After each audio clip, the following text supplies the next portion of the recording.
All right. Let's talk about integration and why I say that it is probably one of the worst things to happen to Black America. And here's why. When integration happened, yes, we did gain the right to some degree to be able to sit where we want in a restaurant or on a bus or something like that. But what happened was you then had this exodus out of the Black communities where the best and brightest in all fields and specialties and all of that, who prior to integration were living their lives within the context of Black communities, now they get siphoned out of those Black communities. They get siphoned out of the Black schools. They get siphoned out of Black America in terms of a functioning community model. They get siphoned out of those things and pulled into white America, right? It's like, okay, so you can come to our schools now. And so now you have the best and brightest. They don't want to go to Howard. They want to go to Harvard, right? And so what happens is you then end up with an ever declining state of those who are not found acceptable to be integrated into white society, right? So evermore, the best and the brightest kind of rise up to the top and they get scraped off. They're the cream, right? They get scraped off, and we put those folks over with the white people because they're good enough. And then the other folks we leave, to their own devices, if you will. And then people are like, well, want to say all this stuff about the ghetto and why you have these concentrations of Black people. Why are they living this way and why are they... Well, because what's happened is you've taken the best from those communities. You've taken their best thinkers. You've taken their activists. You've taken their scientists. You've taken all the folks, their healers, their doctors, their nurses. You've taken them, and now they're somewhere competing for a place at white tables and have left the Black tables.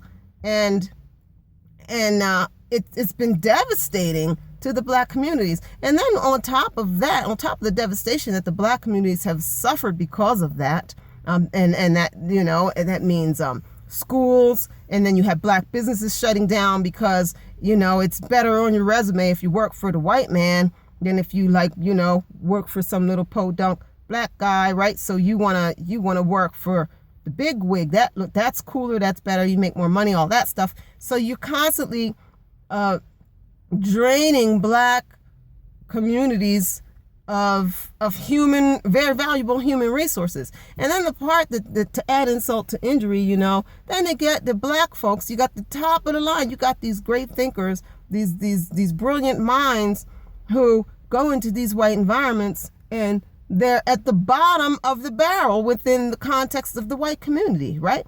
It's like they have to where everybody knows you have to work twice as hard to get half as far, right? So you take our very best, you put them in these white environments because of whatever, right? That means more money, more status, you've arrived, you've made it, all that jazz. And then you treat them as if they're insignificant and they're lucky they got there, right? They're supposed to be just grateful to even be there because after all, we did let you in the door. So be thankful, right? And so then not only have you devastated the communities that are quote unquote left behind, but now you're destroying the cream of the crop. You're treating as if it's the dregs. And so it's a double whammy. So in the spirit of revolution, I say, come ye out from amongst them and be clean. We've got to stop doing that. We've got to learn how to really build our own communities with our own strengths, our own human resources. We've got to be willing to kind of start from scratch. You know, everybody wants to talk about the Black Wall Street, and that wasn't the only instance of that. During the Reconstruction era, you had all kinds of little Black communities spring up that were thriving communities and were very intentionally squashed. But it's a new day, right? And so we can do that again. We did it before, and we can do it again.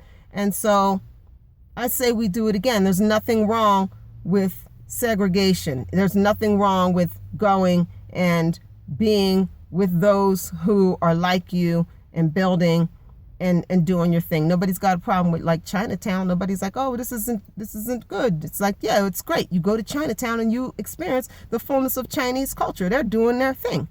Yeah, well, that's because they're okay with segregation, right? They're not somewhere wanting their store in the white community. They're cool with Chinatown being Chinatown. You want Chinese, the authentic deal, you come to Chinatown. We're not going to bring Chinatown to you. You come to Chinatown. And here in Chinatown, we do things like we do in China. And I think that Black America needs to have that kind of realization of who we are, and so we can move accordingly. So those are my thoughts on that. Hit me back. Hope it blessed you. I know that one was kind of long. My thoughts were a little scattered. I'm in the car. I'm running errands and stuff, but I wanted to get to it. So, yeah, holla back. Be blessed. We will win this war. Revolution, y'all. Serious about this thing.